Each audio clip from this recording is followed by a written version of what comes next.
नमस्ते दोस्तों।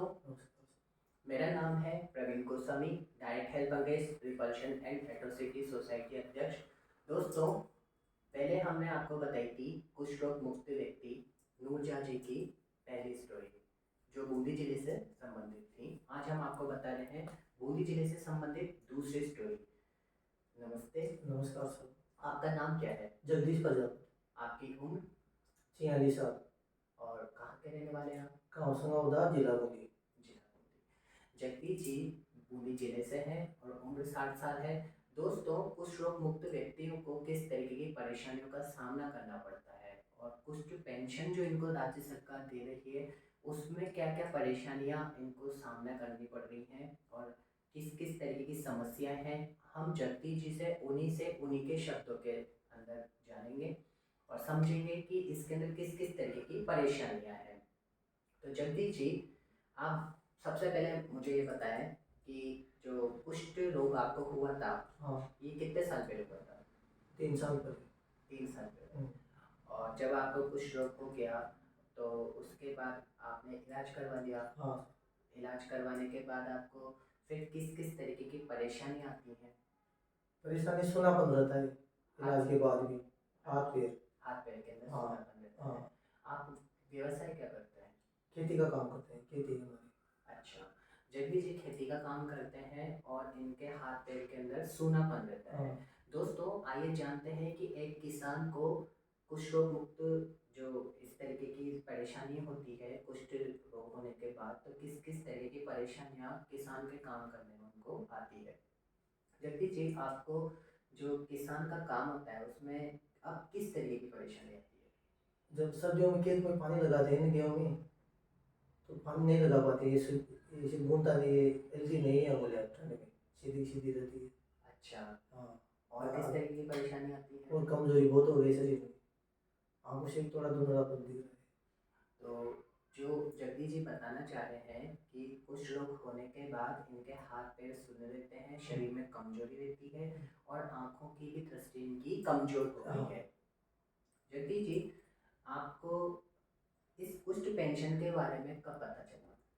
जब वो इलाज पूरा हो गया ना, तो डॉक्टर साहब ने वो मुकेश जी गुप्ता ने प्रमाण पत्र बना के दिया। अच्छा। और उन्होंने बोला कि आप इसको लेके समाज कल्याण विभाग में चल जाए, प्री मित्र में करा दो ऑनलाइन, इसकी पेंशन चाल मिल जाएगा। कितनी पेंशन मिलती है? 1500 रुपये मिलेगी। 1500 रुपये पेंशन मिलेगी। फिर क्या हुआ? फिर ये कराया ये मित्र पे। अच्छा। और फिर डॉक्टर साहब के पास गया, तो उसने भी 2-3 बार चेक कर। अच्छा। फिर आपका वो बता दिया कि आपका पता लग गया प्रवीण जी को साहब का। अच्छा। तो आप मेरे साथ लगे, बार बार बूंदी बनाया, बार बार आपने मेरी सहायता की। अच्छा। दोस्तों, जगदीश जी को जब पेंशन प्राप्त करने की जो योजना थी उसमें दिक्कतों का जो सामना करना पड़ रहा था, तो उनको हमारी एनजीओ का पता चला और उनने हमारे को ये एप्लीकेशन लिख करके दी थी।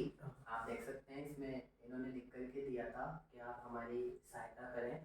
और इनके साथ क्या था कि जैसे नूरजहाँ जी को ऐसी विकलांगता थी जो शरीर पे दिखती नहीं थी, इनविजिबल डिसेबिलिटी, वैसे ही विकलांगता जगदीश जी को भी थी। कुष्ठ रोग होने के बाद इनकी विकलांगता शरीर पे स्पष्ट रूप से नहीं दिखती है, लेकिन विकलांगता तो है।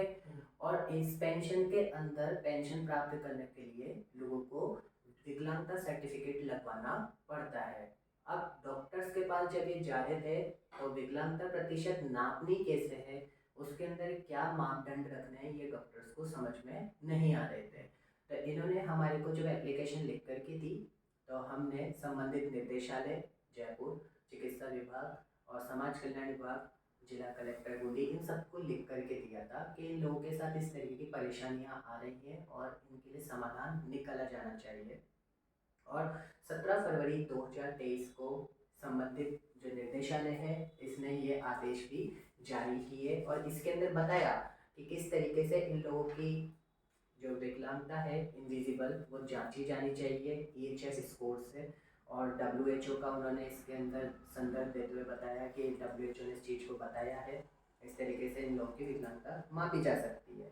लेकिन सारी चीज होने के बाद भी लोगों को पेंशन प्राप्त करने में कहाँ दिक्कत आ रही है, ये चीज जानना जरूरी है। हम इस वीडियो के माध्यम से आपको यही बताना चाह रहे हैं कि लोगों को कहाँ कहाँ दिक्कत आ रही है। तो जगदीश जी, आप बताएं कि आपको इस पेंशन का जब विकलांगता प्रतिशत आपने जांच करवा दी थी, हाँ। फिर उसके बाद किस तरीके की दिक्कत आई? डॉक्टर के पास ही गए, डॉक्टर साहब के पास। तो उन्होंने भी 3-4 चक्कर काट दिए। अच्छा। हाँ, फिर काटने के बाद जब आपकी सहायता मिली तो उन्होंने लिख दिया। ठीक है। हाँ। और फिर उसके बाद जब आपका ये हो गया तो फिर आप जब इस डॉक्यूमेंटेशन का काम करवाने गए डॉक्यूमेंट से संबंधित, फिर क्या दिक्कतें आई थी आपको? फिर ऑडिटर साहब के पास गया तो उन्होंने मना कर दिया कि क्योंकि हम तो सप्ते पे एक ही बार करते हैं इसको। अच्छा, और क्या नाकानी करी फिर? और ये हमारे को कोई गवर्नमेंट सरकार, राजस्थान सरकार तनख्वाह नहीं देती है, तो धर्मार्थ के नाते इसका कार्य किए थे, पब्लिक सेवा करते दोस्तों, जगदीश जी के साथ मैं स्वयं गया था हैं। इस पेंशन से संबंधित जो दस्तावेज का काम होता है करवाने के लिए। तो वहाँ पर हमने एक समस्या देखी जो नूरजा जी के साथ भी देखी और जगदीश जी के साथ भी देखी, कि जो पीएमओ स्तर जो होता है चिकित्सा प्रभारी का, वहाँ पे जो ऑपरेटर बैठते हैं वो ऑपरेटर लोगों जो आते हैं विकलांगता प्रमाण पत्र से संबंधित काम करवाने के लिए, उनके साथ काफ़ी ज़्यादा लापरवाहियाँ करते हैं, उनको काफ़ी ज़्यादा इग्नोर करते हैं, उनके साथ इस तरीके की बातें करते हैं कि व्यक्ति किसी भी तरीके से अपना काम छोड़ करके वहाँ से चला जाए। टालम टोली एक शब्द बोल सकते हैं कि पूरी टालम टोली वो करते हैं। और जगदीश जी के सामने तक एक ऑपरेटर ने ये बात बोल दी थी कि राज्य सरकार मुझे इस चीज़ का पैसा ही नहीं देती है और मैं तो ये काम धर्म के लिए करता हूँ, इसलिए आप सोमवार को आना और मैं इस चीज़ को सोमवार को करूँगा। दोस्तों, एक बात बताएं कि जो व्यक्ति अपने गांव से दूर दराज ग्रामीण क्षेत्र से जिला चिकित्सालय पहुंच रहा है, अपने सारे काम छोड़ करके वो अपने विकलांगता प्रमाण पत्र संबंधी पेंशन संबंधी काम करवाने आ रहा है और उसको कोई ऑपरेटर ये बात बोलता है कि मैं ये धर्म के लिए काम करता हूँ और मैं ये चीज़ सरकार मुझे पैसे नहीं दे रही है, आप तो बाद में आना, उस व्यक्ति की क्या स्थिति होती होगी? बेचारे जो ग्रामीण क्षेत्र के व्यक्ति हैं, अशिक्षित होते हैं, वो क्या बोलेंगे, उनसे किस तरीके से अपने अधिकारियों की मांग करते हैं, उनसे वो काम करवा पाएंगे? यही दिक्कत जगदीश जी के साथ भी आई, यही दिक्कत नूरजहां जी के साथ भी आई। इसलिए हम संबंधित विभाग के जो अधिकारी हैं उनको इस चीज़ से अवगत करवाना चाहते हैं इस वीडियो के माध्यम से कि लोगों को अभी भी वास्तविक रूप से धरातल के स्तर पर इस तरह की समस्याओं का सामना करना पड़ रहा है। आदेश हैं, नियम है, सारी चीजें तो हैं, लेकिन ये सिर्फ पेपर के अंदर है। लोगों के साथ वास्तविक तौर पे क्या हो रहा है? वो परेशान हो रहे हैं, उनको पेंशन प्राप्त करने के रास्ते नहीं मिल पा रहे हैं, कोई मार्गदर्शन नहीं है।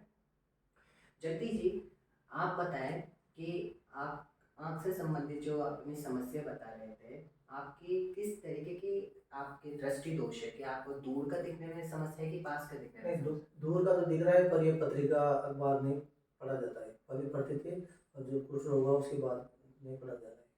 जगदीश जी पढ़ना लिखना जानते हैं और ये जब अखबार पढ़ते हैं तो इनको दूर का तो पढ़ने में आता है लेकिन पास का पढ़ने में नहीं आता है। मतलब समझ रहे हैं दोस्तों, ये बोलना चाह रहे हैं कि इनको पास की चीज़ देखने में दिक्कत होती है, तो इनका पास का विज़न कमज़ोर हो चुका है। तो जो भी दर्शक आप ये वीडियो देख रहे हैं और जो भी भाई बहन कुष्ठ रोग मुक्त हैं या जिनका कुष्ठ रोग हो चुका है, उनके लिए मैं ये चीज़ बताना चाहूँगा कि ये जो कुष्ठ बीमारी है ये हमारे नर्व सिस्टम से संबंधित है। इसके अंदर नर्व्स कमज़ोर हो जाती हैं और इनका नर्व्स का काम होता है हमारे ब्रेन तक सिग्नल पहुँचाना। अब जब हमारी नर्व्स का पूरा प्रॉपर काम नहीं हो पाता है कुष्ठ रोग होने के बाद, तो इस वजह से हाथ पैर कमज़ोर पड़ जाते हैं। कई लोगों की उंगलियां सिकुड़ जाती हैं, कई लोगों के हाथ जिस पोजीशन में अकड़ जाते हैं उसी पोजीशन में रहते हैं। वो इसलिए होता है क्योंकि फिर वो दोबारा से सिग्नल नहीं जा पाता, वो चीज़ काम नहीं कर पाती है। जिन लोगों की आंखों के अंदर ये चीज़ हो जाती है, तो दोस्तों आप देखते होंगे कि अपनी जो आंख की पलकें हैं ये आंख को वॉश करती हैं। आंसू आते हैं उससे हमारी आंखें धुलती हैं, कोई भी गंदगी चल जाती है तो आंसू आ जाते हैं, इससे हमारे आंखों की गंदगी साफ हो जाती है।